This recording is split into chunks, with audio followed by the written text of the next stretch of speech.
has took me 20 years to finally find myself. Where did abuse start? It didn't happen straight away. How does he emotionally or mentally abuse you still? Instead of them thinking, this is the mother of my children, let's be there for her, they found that as an excuse to destroy me even more. Did you find he was manipulating your son as well? Yes, absolutely. What was that one thing that made you say enough is enough? It wasn't just a thought of suicide, you attempted. I attempted, yeah. I think these days, men are vile. They treat women like... Welcome to Unbroken, my story with Tisha.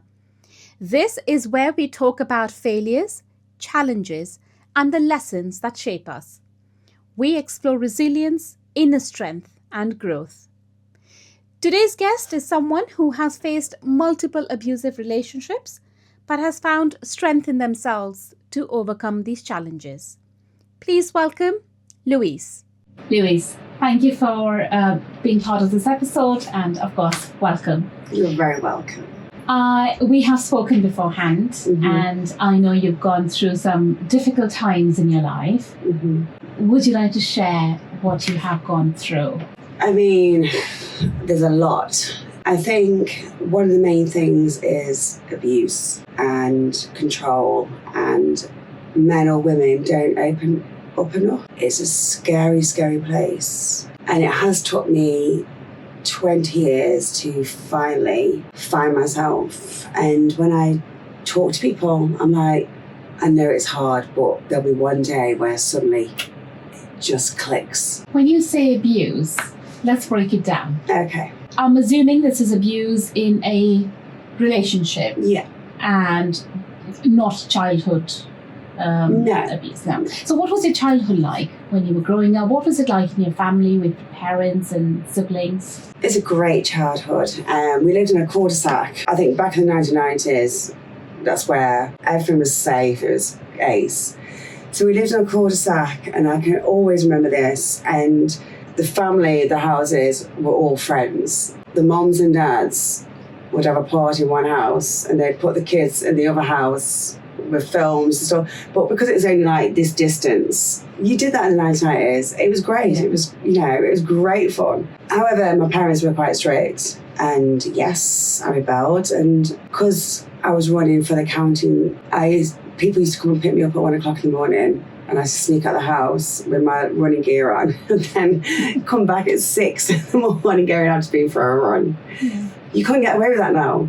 No. You couldn't do that now.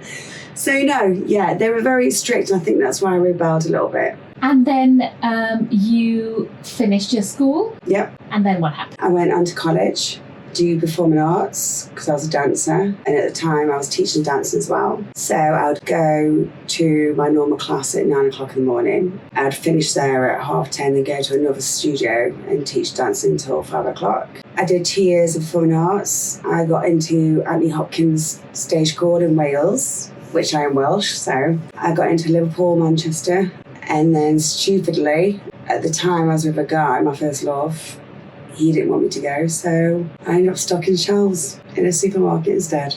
And did you get with him then? You were with him for a while? Probably about a year later. And then did you think of going back to your dream? No, I think I'd passed it. I suppose I could have. I didn't think like that at the time. It was more just like getting into jobs and obviously I was still dancing, so that was like my hobby. But now you're saying it, and when I look back, I should have done it. I should have gone back. Like there's nothing stopping you. Yeah, there was nothing stopping. But yeah, you're so right. Now you're saying it, like you don't think that at the time. You don't think that actually you can do anything when you want at whatever age. So what happened then? Where did abuse start? Was it with this person or was it in another relationship? Not him at all. So when I got with my son's father, it didn't happen straight away. But at the time, I worked hard and I had a good job. He wasn't doing great. He was training to be a gasman and plumber. And to be honest, I was only with him for 2.5 years, but I think it didn't happen straight away. But Well, because when I was more or less living at his parents' house with him, he just started to be very abusive. I don't think he liked a woman that stuck up for herself. I don't think he liked a woman who was independent. But every time he used to beat me up, he'd then go and buy me roses or book me a holiday to Spain and stuff. And I used to hide it, cover my bruises and say that I fell over. His parents did see it in front of him doing it, and his dad did beat him up for it, but they never told my parents about it. So I suppose that was also me not telling my parents. Why did you not say anything to anyone? Protect the other person. Maybe feeling weak because I loved him and I didn't want to let my parents down or make them hurt. And then when I fell pregnant with our son, he was still beating me up then. And I used to go on walks thinking, I know I shouldn't be here. And then I think one day he ripped that much hair out. I never told anybody. My sister was in the police and she knew something was wrong. And she said, I've got to do something about this. And it was the first time, instead of stopping her, I went, please. He was going to prison. Him and his dad were trapping me in corners, telling me not to press charges. And it was a day before court. Our son was 8 months old, and I went to the police and said I wanted to retract my statement. And the police said, please don't do this. Again, because I was feeling bullied. Second, because I don't think I wanted my son to grow up knowing that his dad had gone to prison for hurting his mum. And I regret that decision to this day, because I'm still, to this day, 18 years later, getting abused by him. But you're not with him now, are you? No, he's engaged to somebody with 3 kids. So you retract the statement and the case drops? Yeah, he got community service and a fine. And he was still in and out of your life because obviously you have a son together. Yeah. And you said he's still abusive. Yeah. Because yes, abuse can take so many different forms. So there's obviously physical abuse, but there's also that mental or emotional abuse. Absolutely. So whilst it was physical abuse whilst you were with him, now it is more of an emotional abuse of sorts. Yeah. So what does that mean? I don't know why. Our son's 18 now. What I will never understand is you've moved on. You have children of your own. You should be happy. Why do you want to hurt somebody so much still? And I think this is a question that I think a lot of people can relate to. Why? But we never have answers. I think there's so many people out there who, if this is happening to them, actually congratulate yourself because it's showing them that you're a powerful woman and they don't like it. So don't feel disheartened by it. Think positive by it. How does he emotionally or mentally abuse you still? So obviously there's a situation with the children where my children had to go to their fathers because I was in an abusive relationship with somebody else. And it was their time to get together. Both fathers have never spoke to each other. Because obviously I have a daughter as well with somebody else. That was their excuse to make my life torture, even knowing that I was just coming through the most horrendous, abusive, which concerned rape, broken bones. And instead of them thinking, this is the mother of my children, let's be there for her, they found that as an excuse to destroy me even more. Because now I've fought through it, found my strength. It's took 2 years, but I'm solid. I'm stronger than I've probably ever been. This has now made them turn a turn because I'm strong and they don't like it. So now they're trying to find other things to hurt me. And it could be like my house, like make me lose my house because the name's on it, and they've now refused to sign the equity, even though they've got signed signatures saying they're going to do it because they want half the investment. They're just finding every little bit now. Yeah. And unfortunately, what hurts is women or men that find strength and power, you still have knockback downs. Yeah. And I'll never understand why people want to hurt people. People need to realise they're not alone. And there is people out there that they can talk to. Yeah. And I think I mentioned before, it did take me this long to find my strength. But as soon as you find your strength and you're strong and you show them, they still want to hurt you and you still want to get knocked down, but they're doing that because you found your strength. Just keep it up there. Did you find the father of your son, did you find he was manipulating your son as well? Yes, absolutely. Which my son's even admitted to me. So your son recognises that? Yeah. My son comes to me about secrets that he can't tell his dad. But yes, he has told me things. But then he'll turn around and go, but Dad's like paid for this for me or paid for that for me. You mentioned that you were obviously with this person. You had a child with him, and a complaint was raised, which you retracted. But you also mentioned that you went into a relation with somebody else who was also abusive to you. So my daughter's dad, who I was with for 7 years, he wasn't abusive, but it was mentally abusive. Right. So we were together for 7 years. If I wanted to go out with my friends, it would be an argument. Where I think he went to Malaga 3 times with all his mates. He never called me or anything when he was over there, and I just said, look, have a good time. Then I it's the first time ever that I'd gone away, and it was my best friend's hen do in Ibiza, and he dropped me the day I was going, knowing we had a 1-year-old daughter. So when it comes to that is abuse. And again, what hurts is these people who have come to me and got given everything, a house, everything. And these are the people that have cheated or been abusive, and they feel they can control you. So after 7 years, we did split up. Why did it take you 7 years? So there was mental abuse in this relationship. But why did it take you 7 years to part ways with him? Why not sooner? I guess, which we disclosed before. For your daughter? Yeah. So now you have obviously 2 children and you're looking after them as well, and you have had one physical abusive relationship and one a little bit of a mental abuse. Did you have any other partners then? 2.5 years ago, I got with a guy that I went to school with, and he was the worst abusive partner I could ever be with. He was a narcissist. He gave me broken bones. He was sleeping with people on my back, and I kept staying there. Luckily, my children never saw it, but I was trapped. People would say to me, why are you staying there? And then people think I'm the most strongest person going. And until you're in that situation, power they have over you is unbelievable. And you can't explain or understand how they do it. And then situations happened with the children, because obviously the police were involved and the social service were involved because of the police and him abusing me. Suddenly, I lost my job. I was about 4 stone. I was drinking to take the pain away.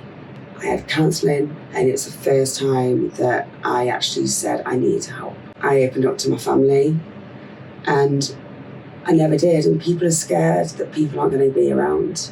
People need to realise you don't actually realise that what support you've actually got there when you need it. And don't be afraid to open up. Don't be afraid to talk out. And then suddenly I woke up one day and I went, no, sorted myself out, got a great job, stopped the drinking, only now and then, over, party time. But unfortunately, it had to take me losing my children, losing my job, being the most weakest I've ever been, to realise that this will never happen to me again. Even I had to go through so much trauma, pain, suicidal. I believe if I didn't have to go through that, I'd still be this person today that will have the piss took out of them. What was that one thing that made you say enough is enough? I don't know. Okay. You literally just woke up one day and you were like... I literally just woke up one day, and people talk to me a lot about their problems, and I do tell them, you've got to believe in yourself to do it. And I can't explain what it was. Something just hit me and I thought, you're not this person. No, you're better than this. I can't explain it. No one said anything to me.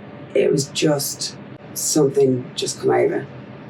Was anybody aware in your friend circle, your work, your parents, sister, brother, anybody was aware of what you were going through at that time, or were you just dealing with it in isolation? It's surprising actually that the people who were aware that I was trying to keep it a secret, I would have like old friends turn up to my house, like guy friends, and said, people are seeing you around town with bruises all over you. What's going on? And that was like, wow, people do actually care. but you shouldn't need to see that. I think my parents, they did used to spot bruises on me, but I used to tell stories. When I had bruises all over my face, I wouldn't see anybody for days and just say I was busy or I was poorly or something. Did you ever blame your parents for anything at all, or not doing more to help you come out of some of the situations that you found yourself in? Never, because my parents just wanted me to be happy. And if I told them I was okay, then they would think, okay, you're okay.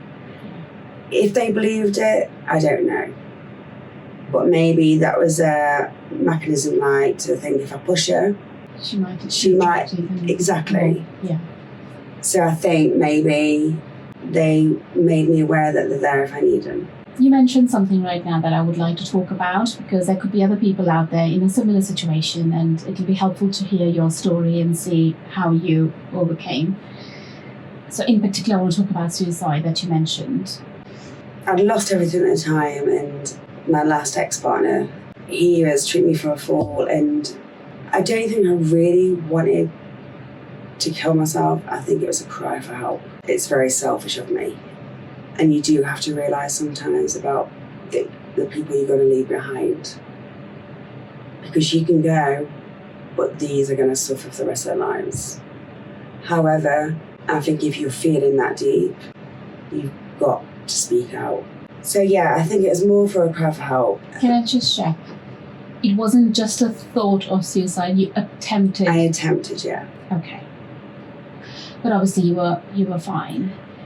When I say it was a cry for help, I attempted it while on the phone to my partner at the time, and he told me to do it. Luckily for me, the lamp fell through, but I think when you think back at stuff like that as well, I will never, ever, ever, ever let anyone make me feel that worthless again. You must have been at the lowest of the low at that time. I was the lowest of the lowest. And that's when I'm saying it dreads me to think that I had to have 18 years of abuse to suddenly realise enough's enough. I believe I had to go through that lowest to make me who I am today. And it's a shame that things have to happen like that for you to come through it.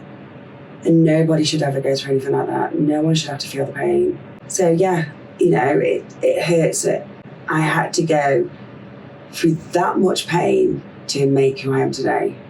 Yeah. And I just hope if there is anybody out there that is going through the pain, you don't need to go that far. Yeah. You got to find your power. Did your children ever find out? No. Did your parents or siblings ever find out? My sister and my parents did in the end, yeah. What support did you seek from outside or from within family? So I went to counselling at the therapy, but you know what the biggest support was? Me never opening up to my family because I was scared. And believe it or not, it took so much guts to me say, I'm an idiot. I was, instead of me thinking they would say, told you so, or this, the support and love, the amount of release, my body's went, that was one of the biggest therapy I could have gone through. Why did you think they would not support you or I think you're ashamed. You're ashamed. It's a weakness. And that is what stops a lot of people from coming out and seeking the help. Yeah. Talking about what they're going through. Because they feel they'll be judged. Yeah. And they'll come across as weak. And you're not. You're never weak. Ever. And never, ever, ever tell yourself that. I'm there for everybody. But I know how tough it is as well. I really know how tough it is. And if I can help people now, instead of them only realising it 18 years down the line, then I'm there, 100% there. So you've had a few relationships in your life, and there's been almost like a pattern of being with partners who have not respected you as much. Why? Why, Louise? Why go from one... You tell me. One negative experience to another, tolerating I just think I've got this aura that just connects these dickheads to me. You're not the first, I don't know.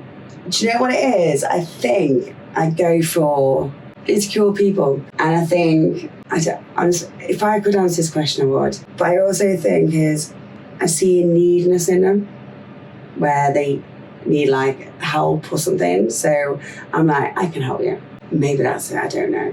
You mentioned the very first partner you had, you got admission in the dream, university, college, was it performing arts? For performing arts? Yeah. And you did not go. You did not follow your dream because your partner at that time said, don't leave me and go. Why did you put their needs before your own? Because I'm weak. Because I care about other people. Why do you care about other people? I don't know. I think maybe it's how being bought. I don't know. I always worry about other people's needs instead of my own. I could go through the shittest time, but if someone came to me and they're hurting, my knees wouldn't care anymore. I don't know if like maybe it is my childhood that's made me that person. I don't know. I have no answers for it. But maybe it's not got me very far. Because you've not ended up being kind to yourself, yeah. Have you? Yeah. But I can't explain it. I think I'd like to see other people be happy. How can people realise they are not in a healthy relationship? Somebody who's stuck in a similar situation as you, how do they recognise it? I think I'm very old-fashioned as well, and I believe that every woman should be deserved like a princess. And so does a man as a king. And I think what you give to somebody is what you like. I'll always treat somebody how I'd want to be treated. Mm-hmm. I think these days, men are vile. They treat women like shite. Not all, by the way, they do things like they're still in their 20s. I think respect today is gone. And I just think a real man, you'd know that you'd be their priority. Even just a text now and then in the day, even just bringing your favourite chocolate bar home, even just once a month. You just got to find that feeling. You've got to know. But I really think if you have any doubt, he's got to go. She should never have any doubt. So does that mean one incorrect thing happens in a relationship and you No, no, of course not. Because obviously when you're in a relationship, we all learn. We get to know each other. So, if one thing happens and you don't like it or that the guy doesn't like it, then you need to sit down and discuss it. That's what it's about. It's communication. And they respect you enough, they'll listen and they'll take it on board. But I think if something occurs more than at least 3 times, then they're taking a piss out of you. I suppose it's about knowing your non-negotiables as well, isn't it? Yeah. So obviously if there is physical violence, then that's perhaps for most people a non-negotiable. How it happens and when it happens. I don't know whether it can ever be justified if physical violence is there in a relationship. Or it could be cheating for somebody else. So yeah. And the thing is, I've always said, if I was with somebody and I had an urge to cheating, straight away I'd know that person's not for me. Like, you should never have that feeling. We can all window shop. We can all go, oh, good looking. But if I ever had the urge to cheat and I was with somebody, then I would make sure that I would have to end that relationship first because that person's not right for you. No man or woman should lay a hand on any of the partners. And you've got to respect yourself. You've got to know you are a queen or a king. Real true people don't treat other people like that. It's disrespectful, it's narcissistic, it's authority. You can't do it. Yeah. How do you bring up your children now to try and influence them as much as you possibly can for your daughter to make the right choices when she's looking for a partner for herself, and for your son to treat their partners with respect and love? The weird thing is, my son is 18. I was very worried about what he might have saw and how his mother being treated by men, and that's the right way. But I've honestly got to say, with a girlfriend, he is very romantic. And I believe he actually went the other way. And when you see your son who is so sweet and romantic, you're thinking, God, women these days don't even get that at our age.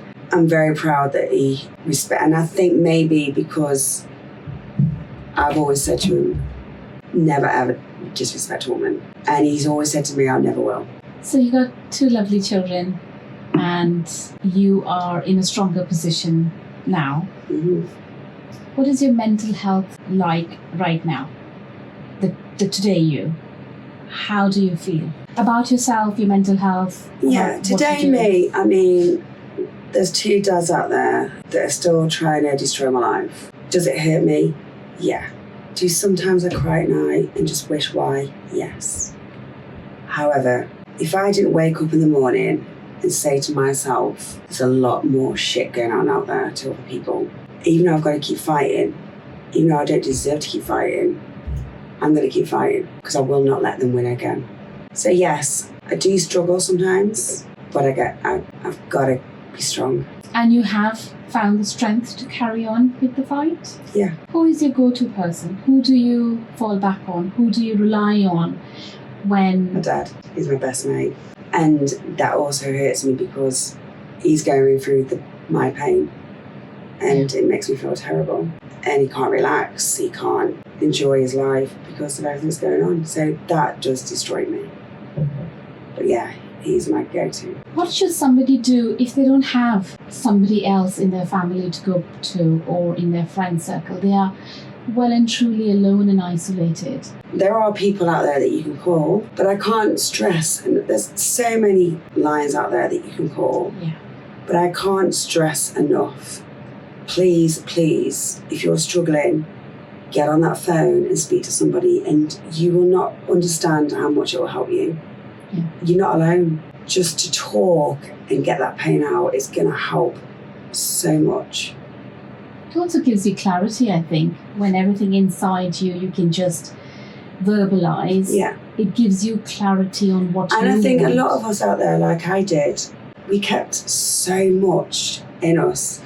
And then only one little thing will happen and you explode. And you don't know why you're exploding. But then when you sit back, you think, I'm exploding because I've got so much emotion and hurt. But honestly, if I could say anything to anybody, please talk. And there is support there. There is support there. Because I know what I've gone through. And it kills me to know that people are going through it. Because I know how horrendous it is. And people need to realise I'm not alone. What are you most proud of about yourself or your journey so far? Being able to open up like this, to talk to you. Because 2 years ago, I would not been able to do this. Really? You'd have asked me, are you okay? I'm like, yeah. To open up, not be scared, not be ashamed, and just, yeah. And we only met a few days back. It's not like we know each other from very long at all. So you've opened up to a stranger almost. It really helps. And it's so nice as well. And that's what I mean, like 2 years ago, I would never do anything like this. Because I felt ashamed, I felt weak, I felt pathetic. Now I'm like, I'm not ashamed. I've done wrong maybe. I've been weak and I'm okay. But you didn't deserve that treatment. Yeah. Multiple times in your life from multiple different people. Yeah. Good on you. Well done. Just hope people can speak out, talk. What does your future look like? Or do you see yourself 3 years down the line? 5 years down the line? What do you want to do for yourself now? Well, I want to get back into my degree doing counselling psychology. That's my aim, because that is one thing that is my dream. And I've had to decide, you've got to follow your dream. And I'm hoping that I won't have to fight anymore. Are you on your own right now? Mm-hmm. Are you happy? Very. I've been on my own for 2.5 years and it's the best thing ever. So I probably will die one day with 10 cats and a spinster. But that's when I knew I was okay too, because I will sit at home and go, I'm okay. I'll go to bed and go, I'm okay. Don't you feel sometimes lonely at nights or having a companion to go on a holiday on or go and share that special meal or that birthday celebration or Christmas or any of the other festivities? That's, again, 2 years ago at Christmas, it would be dreadful for me. I'd be so depressed and so lonely. And again, wanting that person. When I go to bed, no, I love it. Like, I don't miss it. I used to. sitting at night time and someone hugged me. Of course I'd love that one day, but I'm okay. I don't need it now. But again, when I realised that I was okay, that's when I knew I was okay. That's when I realised I can do this on my own. I don't need a man. I'm good. It's been a long journey for you, hasn't it? 20 odd years. Very long. You know, you came from a very stable and loving house. You had a nice childhood. Mm-hmm.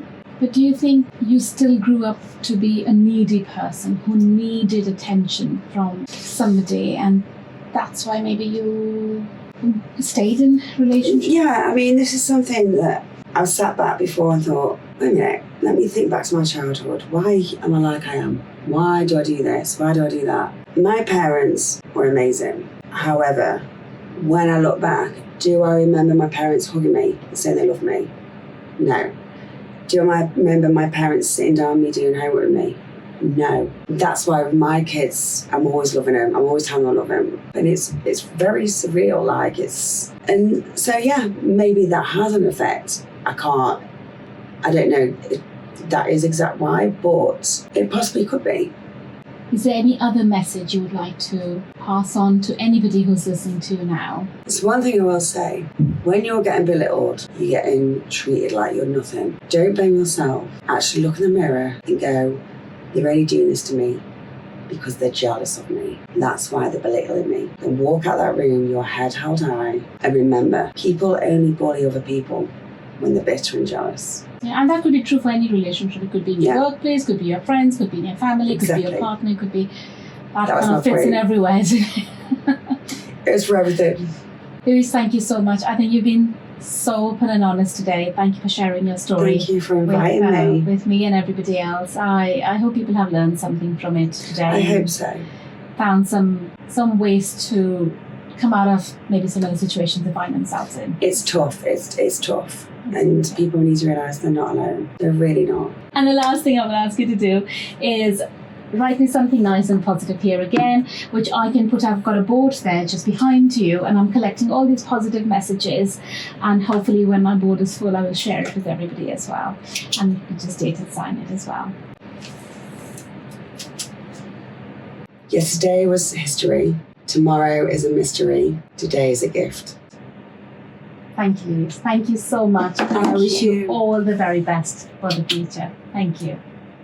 I hope today's conversation with Louise helps you to find strength to stand up for yourself through life's challenges. If you found this episode useful, don't forget to subscribe, share, and continue the journey of resilience with us. Until next time, stay unbroken.